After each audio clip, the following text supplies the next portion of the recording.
We have been doing our best to be ready for whatever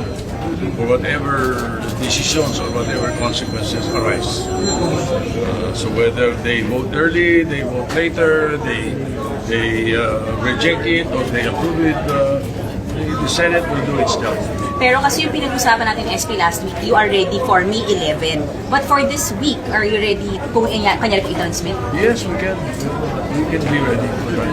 SP, pa-discuss lang kami, sorry Pag po ba itinransmit na dito, diretso trial na, pagka-convene, paano po mangyari? You see, that is the big difference of the misinterpretation of some people. Ang sinasabi ng Supreme Court, at tama yung Supreme Court sa sinasabi nila na the impeachment itself is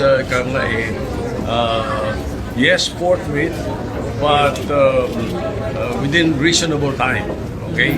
What do they mean? They mean within reasonable time yung trial. The trial proper. You cannot forthwith the day it is transmitted. Forthwith, I plan to convene impeachment court. I convene.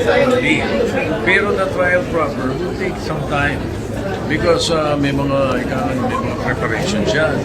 We will be sending the impeached official a copy of the articles of impeachment. We will receive it after a number of days and we will ask the prosecution of the impeached official their response. And then we go into pre-trial. And then the trial proper after everything is all set. So, yun yung sinasabi ng Supreme Court na within reasonable time. No? Not the convening. The convening is, as far as the Constitution is concerned, forthwith. And my interpretation is immediately. So, between the trial and the convening of the impeachment court, how long will be the pre-trial, the submissions, the summons? It will all depend on the submissions.